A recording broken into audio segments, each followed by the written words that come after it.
Muy buenos días. En realidad, sé que el tiempo es muy limitado, pero no quisiera dejar pasar unos breves segundos para agradecerles a ustedes el haber sacado un rato del sábado para acompañarnos el día de hoy. Y por ese mismo motivo es que quiero felicitarles también, porque cuando se genera una nueva ley, la principal complicación es que la gente esté capacitada para saber qué es lo que debe hacerse con esa ley. Y ustedes han sacado un rato muy importante de su tiempo y de su agenda para acompañarnos en esta actividad y aprender un poquito, si eso fuera posible de parte de nosotros, que les pudiéramos transmitir algo de información valiosa para que este tiempo sea útil. Y realmente esperamos que así lo sea. Entonces, agradecerles en primer lugar. Quiero comentarles que Asesoría Legal Animal es un proyecto de responsabilidad social, lo pueden encontrar en Facebook y es una página donde intentamos ayudarle a las personas que quieren denunciar y asesorarse un poco sobre qué es lo que es maltrato, qué significa bienestar animal. Y este es un proyecto de responsabilidad social que el día de hoy nos trae a este podio para transmitirle a ustedes unas ideas sobre este tema. Y es que en realidad, de lo primero por lo que tenemos que comenzar a preguntarnos es, en relación al derecho animal, es si hay un fundamento histórico para que podamos válidamente hablar del derecho animal. ¿Cuál ha sido la relación o qué son los animales en el derecho? Y ciertamente ese es el punto de partida, porque han sido los animales una porción muy vital en el desarrollo del derecho, en el desarrollo de la economía y en el desarrollo de la sociedad que como historia humana hemos construido. Entonces, para poder entender un poco cuál es la raíz o de dónde es que procede, debemos entender de qué manera nos han acompañado los animales y de qué manera este concepto se ha incorporado, si es que se ha incorporado en alguna medida en los textos jurídicos.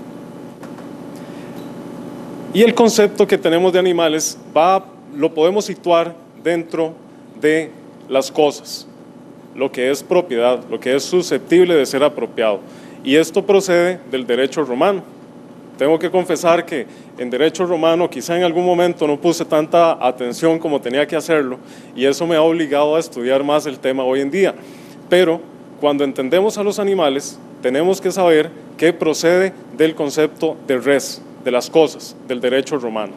El derecho romano incorporó dos fuerzas de trabajo muy importantes al ordenamiento jurídico. Al ser una sociedad eminentemente agrícola, se tenía que los esclavos y los animales, principalmente los de tiro y los de carga, pasaron a ser parte de una categoría de cosas en el ordenamiento jurídico. Y es que a pesar de que en otras sociedades también existían esclavos y animales de tiro y de carga para la producción y el trabajo en sociedades también agrícolas, no se incorporaron al ordenamiento jurídico. Pero en el derecho romano sí se hizo.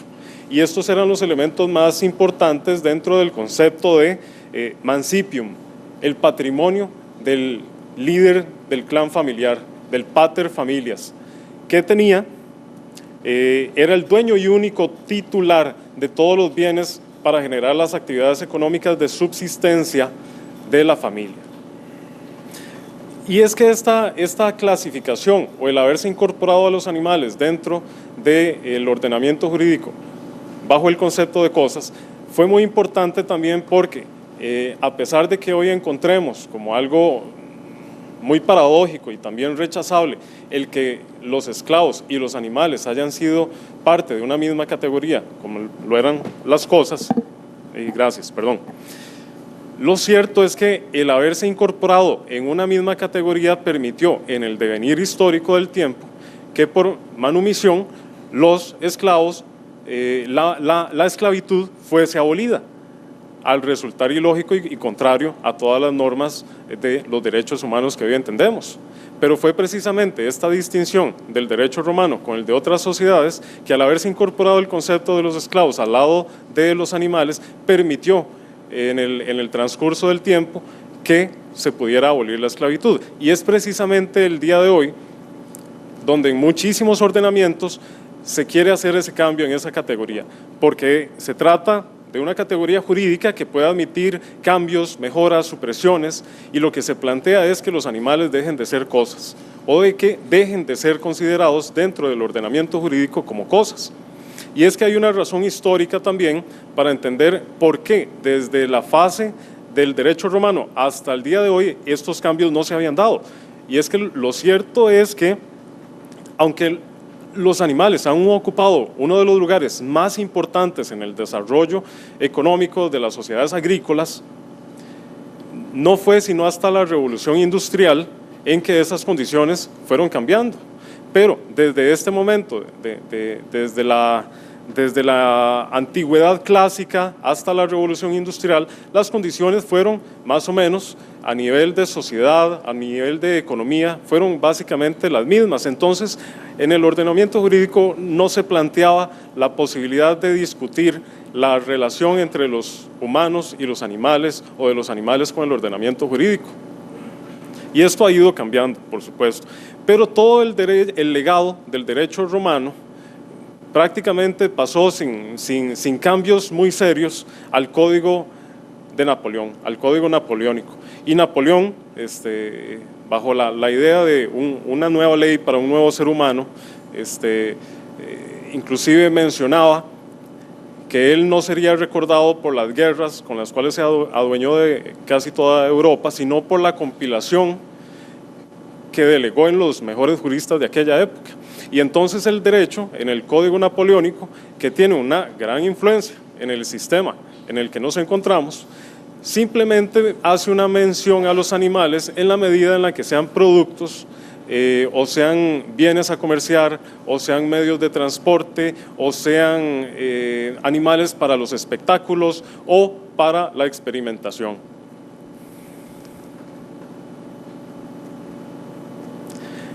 Sin embargo,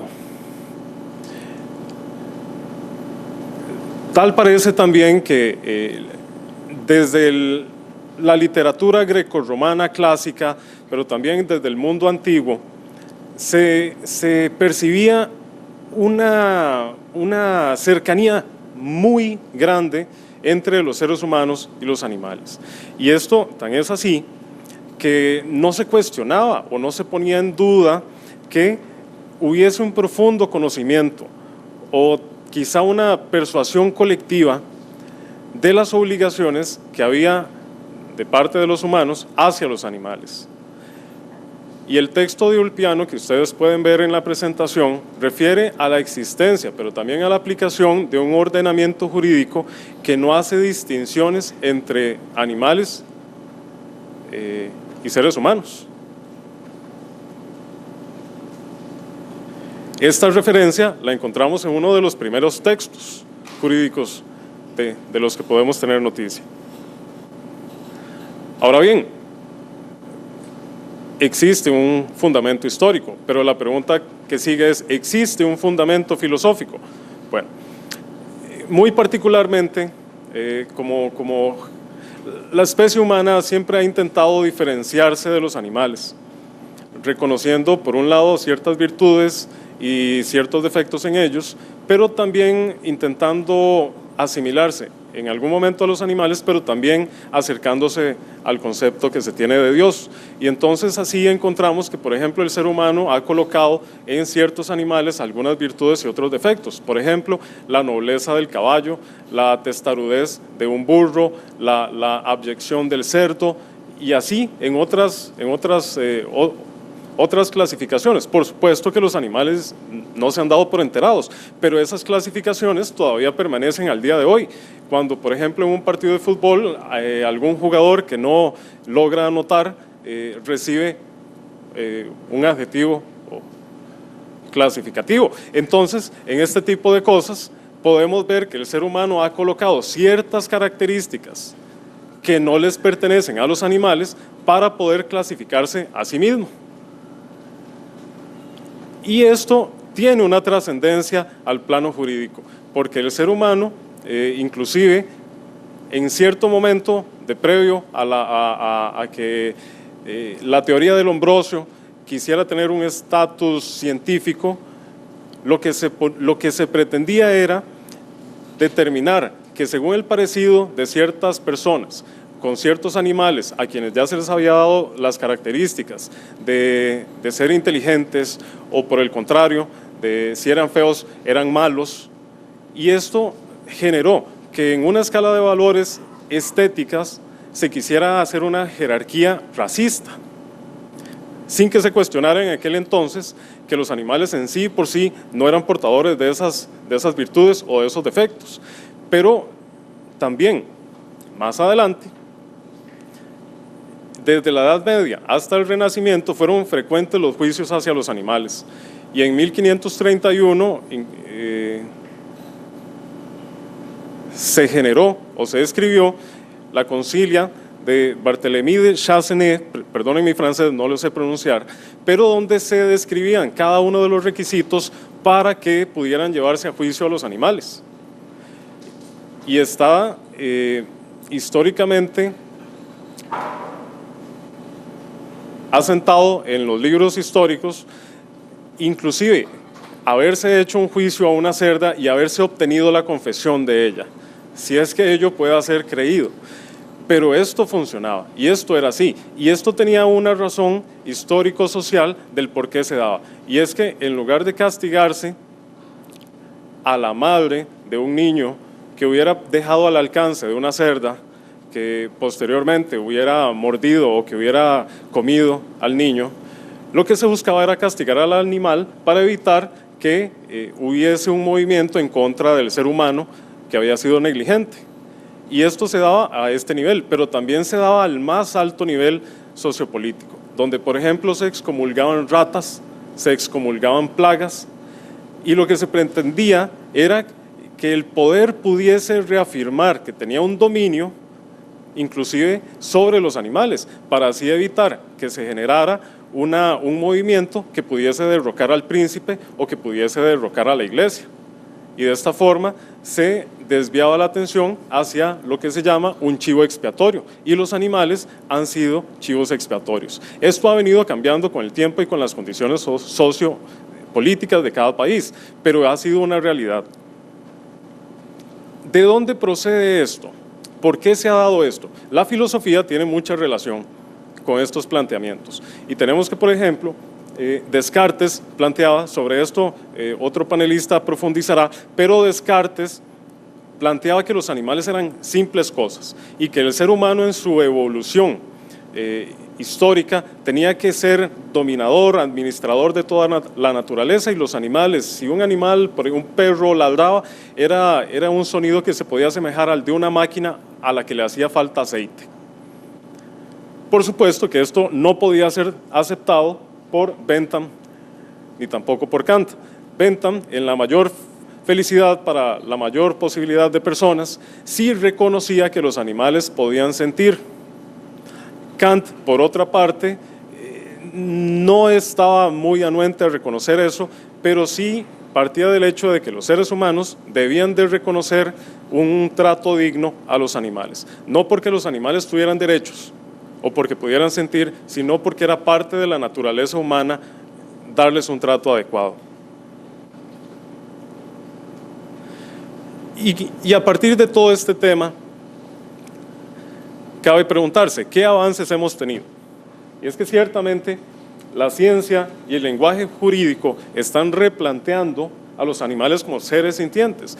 Esto, que puede ser obvio y evidente, en el ámbito normativo no lo es todavía.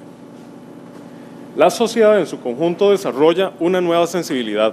Lo hemos visto con las marchas, lo hemos visto con las protestas, con las manifestaciones de todas las personas a través de las redes sociales que claman por una ley, que claman por un castigo, que claman por una sensibilización y una concientización. Pero además no solamente tiene consecuencias a nivel del pueblo, sino que la organización política del Estado, que debe de asumir responsabilidad frente al bienestar animal, pero además en la economía y la educación en el respeto a los animales. Existen muchos mataderos, existen muchos criaderos, y algunos de ellos no están respetando las condiciones de bienestar animal por cuanto consideran que el paradigma es que si los van a matar, pues no tienen por qué tener un trato digno.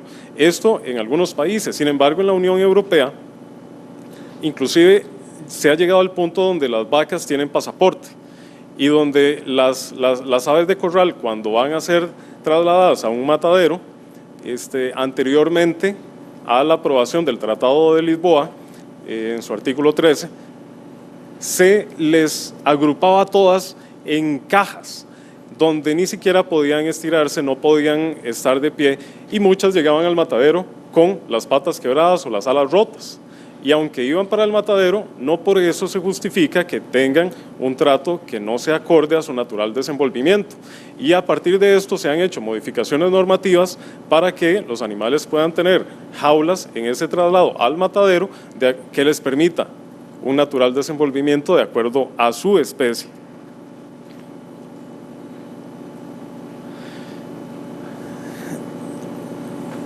Al intentarse plantear delitos de maltrato animal, se han incurrido en varios errores, según mi opinión. Y estos errores son los siguientes, y es que se ha planteado que el bien jurídico en sí es la moral pública o las buenas costumbres, o que se trata de un interés moral de la comunidad, o que se trata de una lesión al medio ambiente.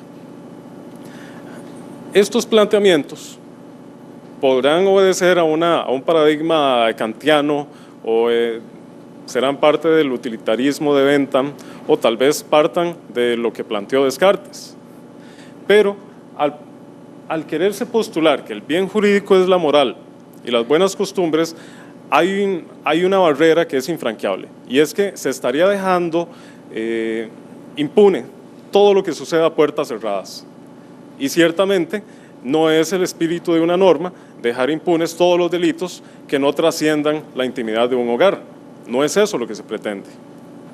Cuando hablamos de un interés moral de la comunidad, ciertamente existe ese interés moral, pero que pueda llegar a ser parte de una técnica jurídica o normativa dentro del área penal genera muchas dudas. En principio, porque se estaría partiendo de un tipo penal de sospecha. Estaríamos hablando de que la persona que puede maltratar a un animal podría llegar a maltratar a otro ser humano. Eso está científicamente comprobado, se han hecho muchos estudios. Pero si partimos de que vamos a proteger un interés de la comunidad, estaríamos hablando de un tipo de sospecha porque no es lo que la persona ha hecho, sino lo que podría llegar a ser, lo que se estaría intentando castigar. Y si mencionamos también que se trata de una lesión al medio ambiente, realmente podría ser complicado incorporar al concepto de medio ambiente a la fauna urbana, a los animales domésticos. Esto podría plantear dificultades conceptuales. Entonces, estos han sido los postulados desde los cuales en muchísimos países, incluida nuestra sala constitucional, se ha intentado defender el bienestar animal. Pero ¿cuál podría ser un planteamiento distinto, más acorde al bien jurídico que estamos intentando proteger? El animal como sujeto de derechos, es decir, en un proceso de descosificación. El derecho a ser reconocido como ser sintiente y no ser objeto de la crueldad humana. Y los animales sienten, es una verdad científica, pero esto aún tenemos todas estas discusiones para incorporarlo al ámbito jurídico.